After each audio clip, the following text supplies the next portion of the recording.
Welcome, everybody. Am I sure that I'm not being... This morning is a bit of a combination of maybe short topics, if you will, some items that we wanted to touch on during this meeting in June, and then a little bit of an update by me at the end about what's happening with the University Business Operations Task Force and the work of hrQ. But we want to share some work we've been doing in connection with preferred name. Want to be responsive to one of the areas of great concern in connection with supplemental pay, with the new way in which we're doing supplemental pay electronically. A couple of updates, one very cool update in the benefits arena. And so that's kind of where we are today. And then really just want to open it up to any questions, discussion that you may have. The first is Nick, who is joining us again to talk about a couple of areas in the HRIS world. Great, thank you, Diana. So, preferred name in our systems. The background here is that this has become an area of increasing interest to a lot of people. There's already been a lot of work to having preferred name in our systems on the student side, and there's a growing interest in having this represented in our HR and other systems as well. So we're talking about preferred first name and last name. And obviously it's of interest to a lot of different communities. I would rather be known as Nick than Nicholas in all of our systems, and a lot of people would. But it's also been a growing interest in the trans community in particular. There are situations where a person who presents with a certain name in their day-to-day life and in their professional life has a different name pop up in a public-facing system, and that can essentially out them because it may be a name that's associated with a gender that they do not present as. So we cannot do away with legal name in our HR system, obviously, but we are interested in having a preferred first name in particular in as many front-facing public systems and reports as we can. So obviously, all of the tax work that we do, the W-2s, the benefits, finances, all of that still needs legal name, and our HR liaisons still need to have some access to legal name so that they can put it in the system, they can still pull it up, they can see it. But what we're going to do, we've already been pulling legal first or preferred first name into our HR system in the background. It's just not showing anywhere yet. But what we're going to do is start pushing that out to various systems. So we're going to start pushing it out to Time Clock Plus and TMS and all of the reports that you see in Vista Plus and that you can run, etc. The reason that we're presenting this here is not just to let you know that it's coming, but also to get feedback if there are any areas of concern. Now, this is a direction we're going. This is going to happen, but we want to make the transition smooth for you all, and we also want to see if there's any places that you can think of that you have concerns about legal name not showing up anymore. Yeah, Kim. Well, on Aries Web, I know there's already been a change, but if you're also including last name, we're trying to find the birth date since it used to be on the I-9, so unless we put it on an internal form for them to fill out, we have to go to Aries Web to get a birth date to be able to put them in the system and make sure they're the right person. So how can we see their legal name in somewhere? So you'll still be able to see the legal name in the HR system. No, this is to put them in HR. I'm talking about Aries Web. I think that'll need to be a conversation with the prospective employee then. Okay. In order to get that, in order to gather the legal information. Because it was just first name, we could figure it out, but it's doing last names too. So let me touch on last name a little bit since I haven't talked about that yet. I don't expect this to be an area that, a field that is used nearly as heavily as preferred first name. Yes? Faculty. That's what I was going to say. Yeah. So where we see this most often is faculty that have had a professional name on publications and then gets married or divorced or has some other reason for a last name change and wants to retain all of their professional activities under one last name. So that's where it is seen the most, but that's already happening. So we don't put this on our professional we don't put professional last name on our public-facing systems yet, but it already feeds email and all of these different places. So what's going to happen is that this will be opened up. We don't have it right now, but we've tested it, putting last name in employee self-service, so people can change their preferred last name through employee self-service. First name can already be set as a preferred first name when you set up your EID, and it can be changed there as well. And that information is going to start feeding into our HR system. Well, it has started feeding into our HR system. What we're going to give you all, Information Systems is working right now on a way to search in the person screen by either preferred or legal name, so that ideally you'd be able to pull up everything at the same in the same place, no matter what you're searching for. But in addition to that, we're going to provide a roster report that you can run that will essentially have legal name and preferred name. Along with this change, though, comes a certain amount of confidentiality that we're asking our HR liaisons and other HRMS system users to observe. So this has not been considered a confidential area traditionally, but it is now. And so we understand that you have business operations that you need to follow that will require you seeing legal name. But we're asking that, particularly in the situations that I already spoke about, that you observe a high level of confidentiality revolving around legal name as opposed to. So I know there are going to be some things to work out here, and we don't want to interrupt anybody's business practices, but we are going to be going this direction. So we just want to make sure that you have the tools that you need to keep doing business. Yes. It's going to be clearly defined so we know what to switch, so we know what to switch. Yes, it will be clearly defined in the system. The question was, for those on the phone, will it be clearly visible which is preferred and which is legal name? Yes. There will be a report that clearly shows that. There are also fields in the system. The name fields that you're used to seeing on the person screen in the Oracle system are still going to be the legal name. Yes? Are you going to be able to ID number so that we can cross-reference? Or still have it? Great question. Yeah. What about the EID or the CSU ID? So the CSU ID is the 9-digit number. Normally, what we have on our reports is the HR number, the employee number, and we'll continue to put that on all of the reports so that you can look up somebody by that number in the HR system. And then where it's appropriate, they'll be identified by their CSU ID as well. Yes? The system's going to align, so you say Oracle. All this, so if you're able to pull them. So the question is, what about the other systems, including Time Clock Plus, in terms of having both names?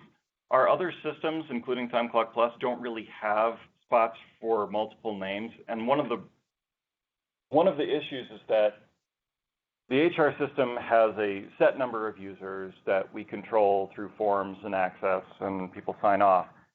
There are thousands of supervisors on campus who have access to a lot of employees in Time Clock Plus. And so it wouldn't make sense to just show legal name there. So there may be some amount of cross-referencing that has to happen if there is a significantly different preferred and legal name. So you'll be able to find what that preferred name is in order to look them up in Time Clock Plus.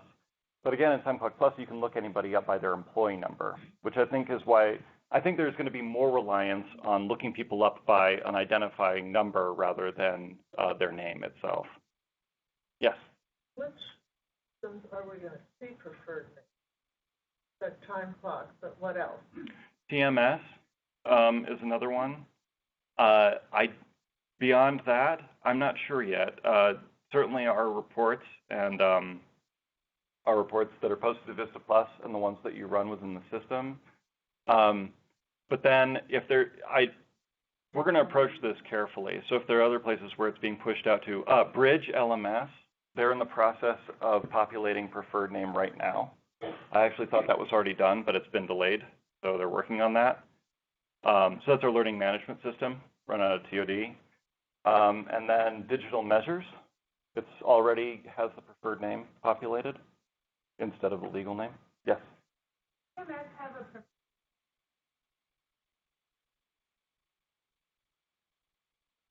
Yes, I believe it does. So it's not going to be an Oracle then? So if someone is calling us about somebody, how would we know which name to use so that we're not violating the company? So preferred name is going to be in Oracle, and it will be visible both on reports out of Oracle, a roster report that shows you legal name, preferred name, and it's also visible in Oracle on a screen in the person's screen. Okay. Yeah. But we're still putting legal name for W-2s and such. Correct. So the HR liaisons will still have access to legal name because you need it to put in, you need it to reference their, to put in their legal documents and to cross-reference with I-9 and all of that. So yeah, you'll still have access to legal name, first and last. Yes? like else their name. Everyone gonna have somehow get their So the question is about email addresses. The proper name email addresses, as they're referred to, are already use a preferred name. So if you have a professional last name in the HR system, then that does flow over to the EID system and is a choice when you create your, or you can change it to your professional last name. Mm-hmm. And when you're creating your EID, it also asks you what you would like your preferred first name to be there. So that is already reflecting preferred name. Exactly. And so that is the exact information that we're already pulling back into the HR system as of a few weeks ago. We just aren't doing anything with it yet. Where did you say we changed our preferred name for email? Did you say we go? eid.cullahstate.edu is where you would go to change your preferred first name. And it's not available. So currently, if somebody wants a professional last name, they have to contact Human Resources for us to make that change in the background, but it's going to be available in employee self-service. Yes? Someone change their EID? Their e-name, so the question for those on the phone, can somebody change their EID name? My understanding is that they do not do that. There may be some very extenuating circumstances where they will, but in general, they don't. And that's not something that HR controls, but I think it's a system issue that, yes?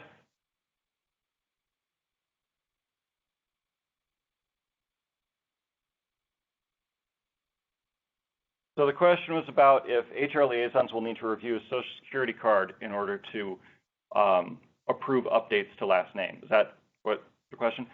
Not for preferred last name, because a preferred last name doesn't have to be reflected on any document. So that's not going to go through any particular workflow. Right now, if you change your legal last name, it has to be verified and then approved.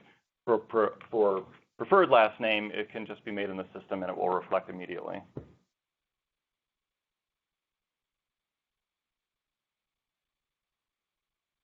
Okay, so just one last thought is that if you have concerns about preferred names showing up in certain places where we definitely need legal names still, please let me know. We do want to approach this carefully, as I said. We're not going to mess up Kawali because we know that travel and entertainment module needs the legal name. Other places need the legal name. But if you have any thoughts about where this might be concerning, please let me know now or later. Yes? Why does travel need? I'm not entirely sure. I think it's for flight, for security purposes for flights, but I don't know all the ins and outs. I know when their airline ticket has to have their legal name so they can get checked in. But there's no reason for TMS that I know of. Well, if there's an incident and they're unfortunately having to find our people, they're going to go by the name on their airline ticket, and if it doesn't match who we tell them to look for, how are they going to find them? Something happens, there's an incident someplace. Yeah, but again, we have the cross-check. we do, but the people that have the information from the airlines don't. Yeah, but the airlines don't have our team. Do you-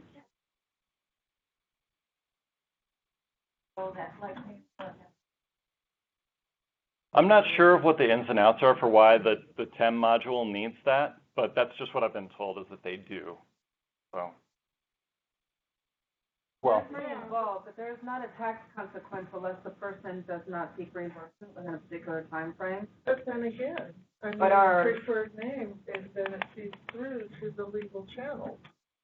We can't make the change in quality. Business and financial services, our colleagues in BFS have shared that the legal name needs to remain in quality. okay. Moving on to another topic. Yes? When are you Not planning to roll this out? Probably after the beginning of the fiscal year. Things are a little busy right now, but we'll be working on this. It'll probably be a while because we have to move it into a bunch of different places, but through the fall. Yes.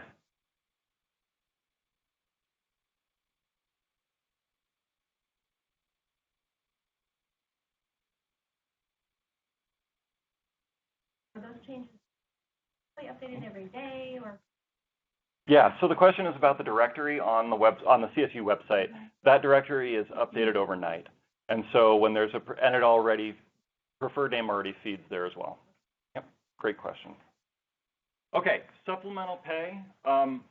We won't spend too long on this.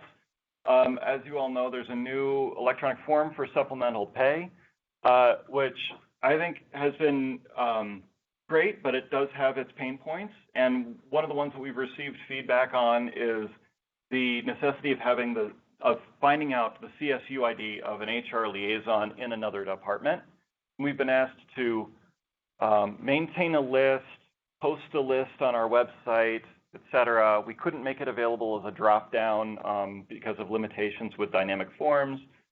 But one potential solution that I'd like to propose is that as long as we're maintaining a list internally, we might as well make it a part of the HR system, because then you could just choose the department within the supplemental pay form, and it would automatically pick up the CSU ID of that other HR liaison. And the workflow for that step would be automatic. Pardon me? No. Well, so the question is, can't you look that up in Koali? I don't know, but I think the problem is more knowing who it is. So we don't have a place. This is one of the things that we deal with a lot in our decentralized environment, right? Is that we don't have such well-defined roles that I know who the HR liaisons are in all departments, right? I found that we found this out recently because we added having an HR liaison per department to our annual security audit. We got some pushback for that because, well, this department has one person who does everything for the department in the HR system. This department has 8 people, and they all do different things, and there's no one HR liaison. I'd like to make a pitch while I'm at it. It would be helpful to have just one person, just defined in the system, that is just our first contact for HR questions coming out of HR. It's not that we're assuming that you do everything for HR. It's just you're the liaison. You're the official person that we contact if we have questions. I know there might be some politics there that I don't want to get involved in, but that is why we ask, is that we just want to, in a situation where we don't have a lot of interaction with a department, to be able to reach out to a department quickly without making 40 phone calls and talk to somebody who can at least point us in the right direction. So, that being said, we tried to use that HR liaison field in testing for supplemental pay forms. But, as I alluded to, the person who manages supplemental pay for a department might not be the same person that you would define as the HR liaison for your department. Because you have a biweekly payroll person and a salary payroll person and somebody who does supplemental pay and somebody who does something else. So, this would be a new field that we would be adding specifically for supplemental pay management.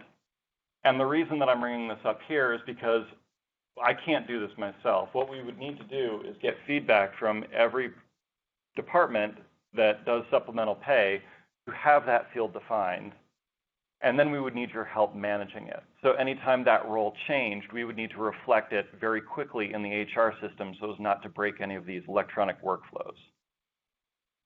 So if this is enough of a pain point, I'm happy to build this in the HR system, but I need your help in maintaining it. What do people think about that? Any objections? Any concerns? Yes. I do have a Yeah. their label that it's Right. So the right now.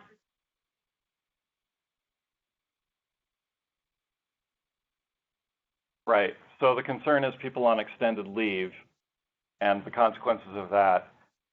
It's very easy for us to make a quick change in the system. We've had that happen. If somebody needs supplemental pay approved in a hurry and a department head is out on leave, we have had people call us, change the department head temporarily for a couple of weeks while that person's out, and then restart the form.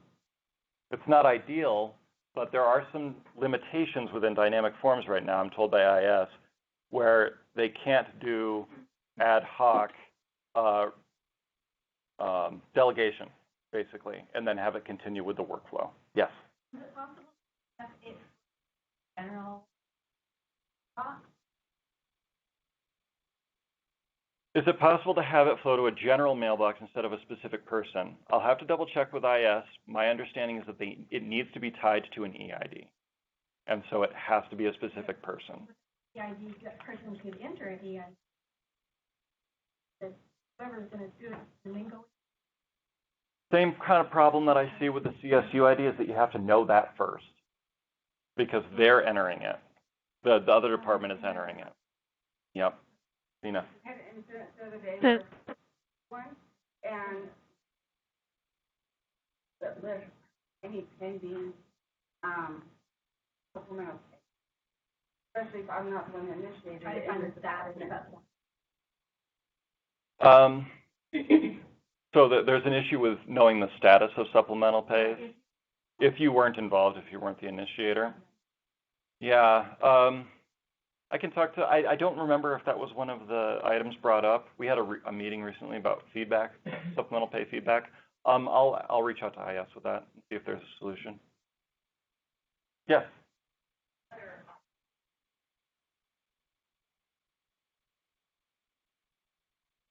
Mm-hmm. And I wonder if rather than offer a better solution if Yes. So the question is, are there changes that can be made or requested in dynamic forms or forthcoming in dynamic forms that will help with this? Yes. I have been told that they are working on that there are, in particular with workflow and its flexibility, they are enhancing it, but I have no information about when that'll happen or how good it will be. So if this is enough of a pain point, I'd like to provide a solution if we can now, and then if things improve, we can change it. But my understanding is that they are improving some of these issues with dynamic forms because we're not the only people that have problems with it. Yes? You can, but I will say that I don't own this form or control the software, but go ahead. So for HR liaisons, Uh-huh. go in and you're also the NHC. So you get probably before it even gets to bar. And so, like, I have to go in and approve it, certify funds, and then I also have to go in and approve it as a HR liaison. Is there some way that they can look and see that's the same CSU ID number, and they can approve both for certifying funds and for as the HR liaison? And same with department head. So department head is the supervisor. She has to go in, approve it as supervisor initially, and then back and approve it as department. Right. Consolidated as well. So the question is, people having to approve the same form in multiple roles at different times. That has been brought up. I know that that's something that they've looked at and that there's not a solution in dynamic forms. So I think the idea too is that you are approving it from a different lens. You're approving it as the person supervisor, and then yes, you're also certifying that the funds are available, or you're certifying that this is good for the department. So I understand that it's not ideal, but there isn't a solution to that right now. Yeah. I don't know if departments have multiple fiscal officers. Ours, we happen to have just one. Mm-hmm. But the people that initiate the supplemental pay aren't even part of fiscal. It's the people that are hiring, that are using that person to work for them that start the pay form. So does it make any sense to have it be the fiscal officer who doesn't change? To have what be the fiscal officer? Name? I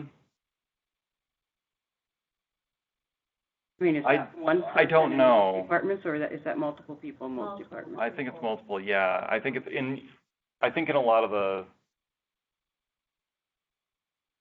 departments it's split up. Yeah, because we have our programmers, they start the form and get it going. We don't even know what's going to pay someone until Yes. it comes through on an email or something. Right, that's right. And I think one of the things we've discovered in working on this form is that everybody treated the old paper form differently. Everybody had a different workflow. Everybody had a different internal process. Everybody had different people signing in different areas. Mm-hmm. And so unifying this has kind of brought a lot of that to light. So I think that the way that it's designed is intended anyway to allow flexibility for different departments. So that in some cases it's the same people signing it multiple times. In other cases, everybody sees it once. Yeah. Yes. So just to confirm, we have someone online asking, are you saying that we in departments can update this new HR liaison field in Oracle? Oh, great question. The question is about if this new field in Oracle be updatable by HR liaisons. That's not the plan, and I don't see how that architecture would work. I think that we'll have to maintain it ourselves. And so what it would be is just an email to HRIS saying that this is our new person managing supplemental pay, or this person's going to be managing supplemental pay for this department just for the next couple weeks. We could look at a mechanism for making that updatable by HR liaisons, but that's not how it was intended. We'd have to think about that. So I think that this is a step forward, but if anybody thinks of any other concerns that will really make this not manageable, then let me know. Otherwise, I'll build this and you'll see an email to the HRMS users listserv requesting a supplemental pay manager for each department, and just know that that's what this is for. Okay? Thank you, Nick. Yeah. Mary Sir is going to join us and talk a little bit about 2 updates, and Jackie Suaro is joining us to talk about a couple of updates in the benefits world. One is a lovely addition. Thank you very much. Thanks, Diana. Great to see all of you today. I'm excited that you're here. We have a lot going on for July, as I'm sure many of you are aware of. And the first thing that I'd like to talk about is on the left side of the next slide. There we go. The left side of the slide about Colorado PERA. So many of you probably remember historically last year in 2018 during the legislative session, there was a lot of information being sent to Colorado PERA members. There was a lot of information in the news in the state of Colorado about the current state of PERA. And so what you'll see is there's some changes that are going to be made. There was actually a legislative action that was signed into law on June 4th of 2018 by the then Governor John Hickenlooper, which I'm sure you're all very familiar with. What he signed into law is wide sweeping reform of Colorado PERA.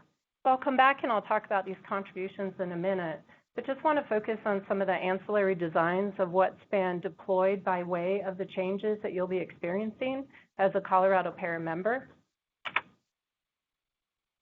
One of the positive aspects of the law is the state of Colorado will actually be putting in, under a requirement in the law, $225 million a year. That $225 million from the state of Colorado will go directly to Colorado PERA. Now, some of you may ask, why does all of this additional funding need to go to Colorado PERA? It's all about the defined benefit PERA trust. So as you know, PERA primarily is a defined benefit plan. The way in which that plan functions is the contributions that go into the trust eventually come out to pay retirees with your lifelong benefit. So the funded liability has been an issue with Colorado PERA since 2004 and 2006. You may remember in 2004, there was another reform initiative that took place. So I would say this new one is step 2 of that reform. In 2004 and 2006, there was a new instituted mandate for employers to start contributing an additional percentage.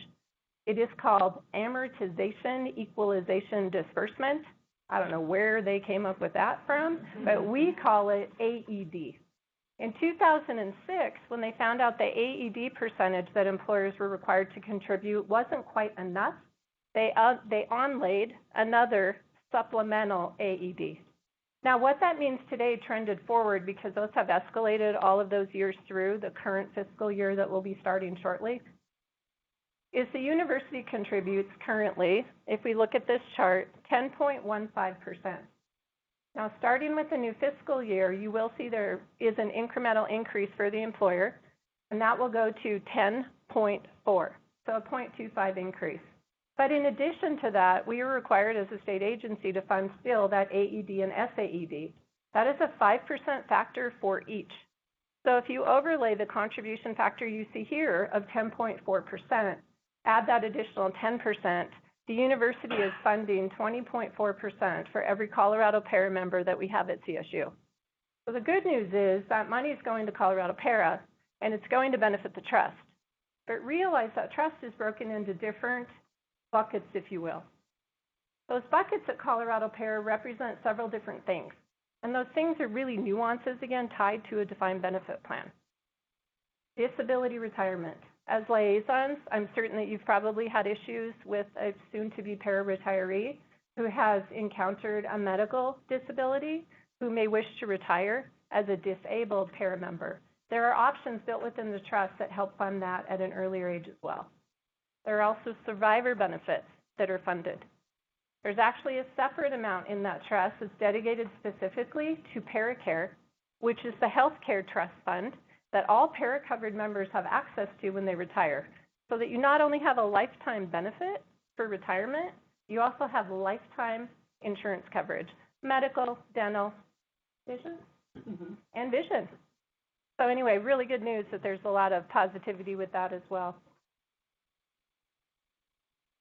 Now, in the law change, there are also some other modifications that I'm sure you've all seen. There's so much information on PERA's website, and again, a lot of that has hit you individually.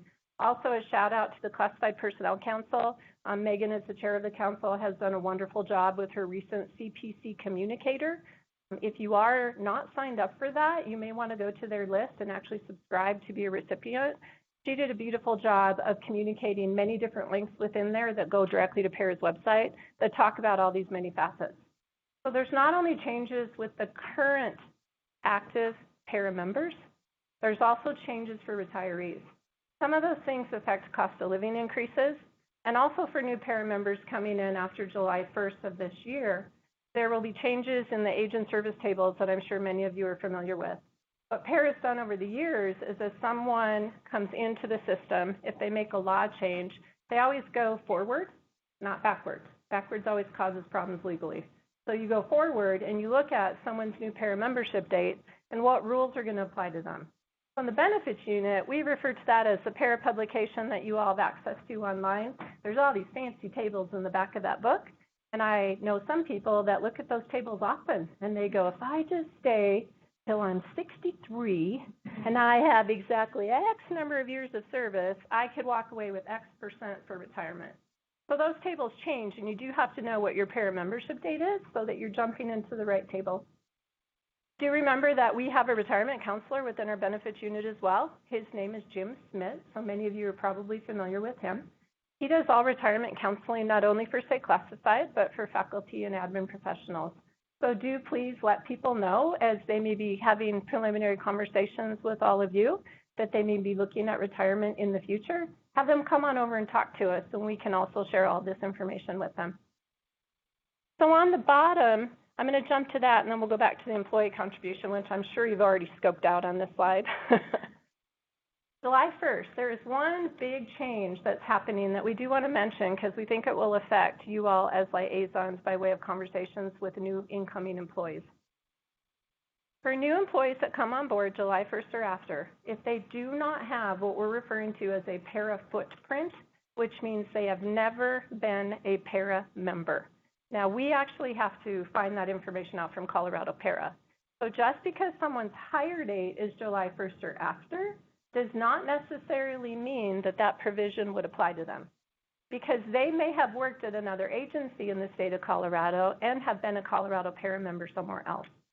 So what this means is there is a new provision that does not affect any of you here. You're grandfathered, which is phenomenal, because the law actually initially was written that every Colorado PERA member would have this new Section 125 benefits caveat apply.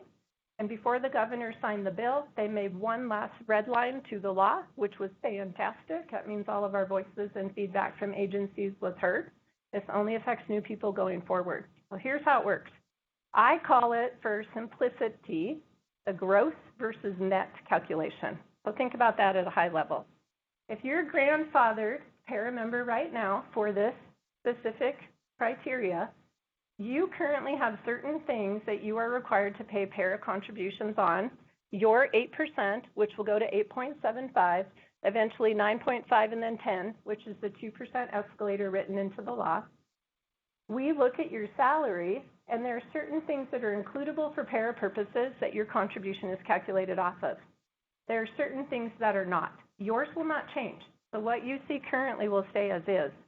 For new employees coming on, it's going to look at the growth level. So regardless of the insurances that they might be enrolled in, that would further reduce their gross pay, and the calculation previously would have been on that amount, that will not apply to new employees. So again, it's an attempt for Colorado PERA to be able to increase, or reduce, I should say, the unfunded liability of the PERA trust, because you'll be paying contributions in for those new PERA members on a higher dollar amount. So hopefully that makes sense. Let's see here. Yes, absolutely. So we have sent out communication to the state classified individuals yesterday, and all of you as liaisons, I think, should have received that. Again, another shout out to Brittany Balside, who's sitting in the back from our benefits unit. She does all the communication for us, so she does a beautiful job, and we're very thankful for her. This morning, if you were in your email early, we were able to get the information sent out to the faculty and administrative professionals who are PERA-covered members.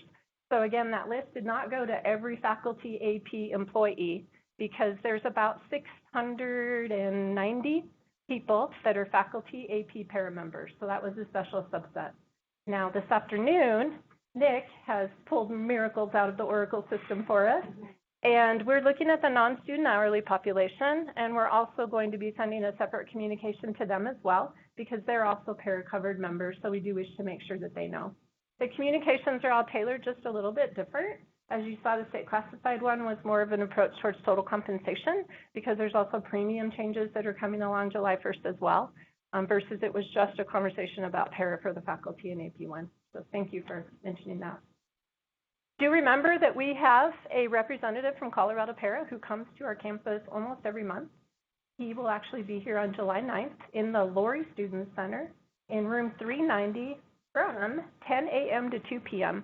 Now, do know he can't pull up your individualized PERA member account. That's not something that PERA actually allows outside of their office for connectivity back to their systems. So if you do wish to look at your account specifically and know when you might be able to retire and what you might be looking at for a lifetime benefit in retirement, you would want to call and speak to one of their benefits counselors, or perhaps take your partner or spouse with you to their North Denver office and meet with someone personally. So again, just want to let you know we always have those opportunities to meet with these advisors on campus as well. Now, to kind of wrap up the conversation on Colorado PERA, I think the one thing that I would want to say to you is just to keep in mind again that it's prudent for us to use like a forward-thinking approach. So we look at these contributions and we go, oh man, X amount's going to come out of my paycheck. The university is going to be asked to pay X more. But think about the totality of why this is being done. So forward think that through. What that means to all of you and all of your constituents within your colleges and admin units as Colorado PERA members is, hopefully, the trust fund gets solidified. It is now at the appropriate actuarial level, and this is a 30-year plan if you've read up on PERA. They think it'll take 30 years for them to get that fund to the level in which it needs to be. Ultimately, for all of you, that means you'll have a financially stable retirement. So again, I know it's hard in the moment when we all look at our pay advices to remember that, but if you can, keep that glimmer there, that it's that goal you're reaching to so that when you're able to retire, you're going to have a check each and every month. Questions on PERA before I move to the right side? Ooh, okay. Jackie's going to come up and join me for the parental leave. So I am super, super excited. As many of you know, I can often get a little overzealous, so I'll try to rein it in here. We are able to introduce, for the first time ever at Colorado State University for state classified employees, 3 weeks of parental leave. So exciting. This has been a monumental effort for the university. As many of you know, there's a lot of leverage points and discovery points that we have to go through as an institute of higher ed, even though we fall under the state classified system for benefits coverage. So again, kudos to Diana, our administration, and also our partnership with the Classified Personnel Council. We are going to be rolling this new benefit out. So we will be communicating more about parental leave too. That's what Brittany's working on now, and sending that out to campus. There is one very important caveat that I was asked to share with permissibility to speak about this today. The Business and Finance Department would like me to remind everyone that the fringe rate hasn't been approved yet for this new fiscal year. This is tied to the fringe rate. So as long as all goes well, we're getting close to July 1st, so hopefully they approve it soon. It'll be in effect, and then our communication was flowing out to all the constituents as well. And with that, Jackie's just going to jump through a few of the caveats and then maybe a couple ancillary reminders about our faculty and AP state classes or parental leave too at this time of year. Thank you. So the eligibility for the state classified parental leave is going to be similar and kind of follow a little bit similar to the AP faculty postdoc. So the 3 weeks of paid leave can be used anytime within the first 12 months of the date of birth or adoption. So it is available to non-birth parents, the birth mother, and adopted parents. And at this point, it's limited to those births or adoptions that occur after 7/1, on or after 7/1 of 19. And the real criteria for the employee type is that the state classified employee must be monthly or salaried state classified at half-time or greater. So if you have any questions on the eligibility for those upcoming parents, let me know too. We can always do some eligibility on that half-time status of those state classified employees. Then the process of submitting the application and entering into Time Clock Plus is going to be, again, similar to the AP side. So there will be a new section, or actually is a new section on our website that has the state classified information already included. And the application is the same process. So enter those 3 weeks into Time Clock Plus, and then the application should be submitted within 30 days of the use of leave. But again, no later than the end of the fiscal year. So none of that will change between the AP and the state classified side. So we'll start getting going on that on 7/1. If you have any questions, certainly let me know. The other one piece that I'll mention about that is kind of similar to the AP side, that 3 weeks you won't be able to use that, or they won't be able to use it within the 30-day waiting period for short-term disability. So most of this will occur at the end for our birth mothers. Doesn't require that the non-birth parents or the adoptive parents utilize any of their own leave. They can use that at the beginning or right up front. So that's, any questions on the state classified piece? Perfect. And then just a couple of quick reminders on the AP side that if you do have any parental leave applications to submit, make sure you do that before the end of this fiscal year for any leave that was used prior to June 30th. And any that have been submitted thus far should be processed within probably the next week or so. We're working on updating the parental leave policy with Bob Schur. We've got to update the HR manual, the website. Is that live already? The website changes are live? Okay, so we finished that yesterday then. Good job, team. And that is live. You can preview a little information there. And we're also making a separate application for the parental leave for state classified that's a little bit more simplified. And the last thing I would like to share is we have a leave sharing bank program as well that I know many of you are quite familiar with. And I would like to just tell you that we're working on a source article with the Classified Personnel Council to let people know, again, what their program's about, the benefits of it, and how it works. And it sounds like CPC may be able to sponsor a few raffles, so there'll be a little enticing opportunity for people to win some prizes. And it's a very important program. We're running a little low on hours this year. We've had a lot of approved applications. So because June 30th is when the fiscal year ends for leave accruals for people that are also over your cap, whatever your individual cap may be, do consider donating annual leave to the Leave Sharing Bank. And Jackie put some materials, I believe, on the back chair that also address that as well. So again, thank you very much. Thank you, Terry. You Thank bet. you, Jackie. And so we'll share a little bit of background. This has been the state classified parental leave extension has been an effort with the Classified Personnel Council.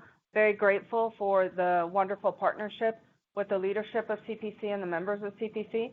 We'll also share a little insight, which is our colleagues down south did this, and that helped us to really make some ground with our administration.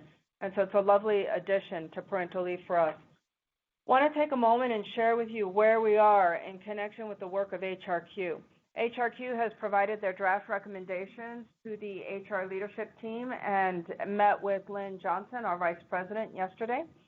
We are in the midst of validating, and what that means is we take a look at their draft recommendations and ensure that what they have captured accurately represents the process that we engage in, and that the data they're using for some of their metrics is the accurate data.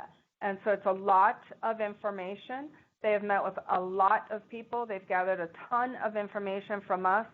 And so there is the opportunity to maybe misrepresent something by virtue of not understanding or using not maybe the best data for calculations. And that's the work that we're undertaking right now. We will complete that work this week with hrQ. And then what will happen is they have agreed to do a presentation to all stakeholders. The presentation will take place Tuesday, June 25th from 8:15 to 9:45.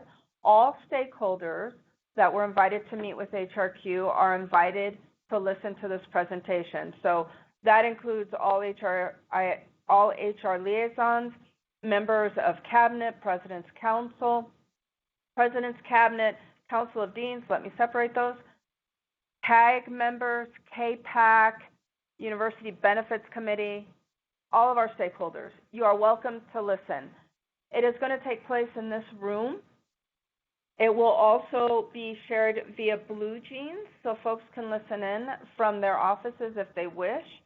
Do know we're not sure because we are talking about several hundred people, potentially. Don't know how many folks will come in person, but do know that the room will be set up for the capacity of 140. And hopefully we won't exceed that. But if we exceed that, we won't be able to allow everybody in, unfortunately. But do know it'll be available via Blue Jeans. We also have been invited by hrQ to create a video. And so we will be creating a video, and that video will be available. So if you're not able to attend or able to listen on that day, we will place the video on our website, and it will be available. And also, please feel free to share that with folks in your unit who may not be direct stakeholders that were invited to meet during one of the focus groups or individually with hrQ. But all that information, we are being transparent, frankly, not just as transparent as we can be. We're being transparent. So that information is going to be shared. In addition, hrQ has a slide deck. Their recommendation comes to us in a slide deck that is 115 slides. A lot of information. They looked at a lot of data. That slide deck, once validation is complete and we are sure that the processes mapped have been accurately perceived by hrQ, will be shared with the University Benefits Operations Committee, Task Force, University Benefits Operations Task Force. And so that information is going to go to the task force and be a part of what the task force thinks about in connection with a future mapping for HR functions at the university. To me, this is an incredibly exciting time. Between the work of hrQ and the work of the task force, I see a lot of alignment in the thinking, and so I'm excited about where, as an institution, through the task force and with our administration, we map together a future for HR functions at the university and work together as a university. So I'm very excited about it.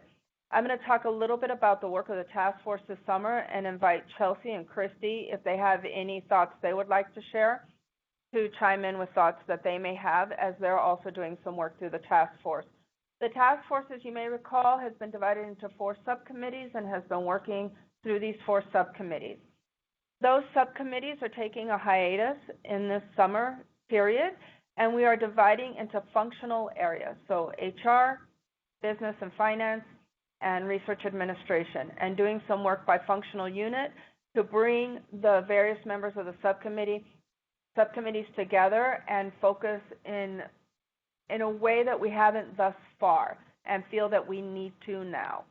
And so the HR functional area, we will be looking at, once hrQ provides all of their work, we will be getting together and looking at that work and looking also at the results of all the work that has been taking place through the subcommittees and taking all of that and working to map some recommendations, some thoughts by the end of summer, so kind of August-ish, early September.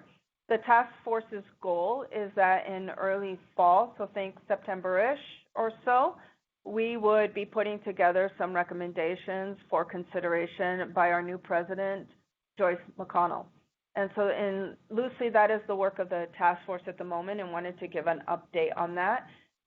Also want to give everyone who participated in the meetings with hrQ and in the events that were held this past semester through the task force a tremendous, tremendous thank you for all of your thoughts, for all of your feedback. The work that was done through the task force was given to hrQ for hrQ to understand perceptions on campus and pain points on campus. So really appreciate all that hard work and that participation. It has been very rich and very helpful and is critical to how we map together a path forward. And so I'm very grateful to each of you for participating and being a part of it. The other piece I want to share, I'm very excited. Robin Fergus starts on June 24th. That will be her first day. Want to invite all of you. So I'm inviting the members of HR and also all of our members of the HR liaison group to come to meet and greet. If you would like to come by and meet Robin in person, we're going to host an open house her first week on Thursday, June 27th. It'll be from 3 to 4 p.m.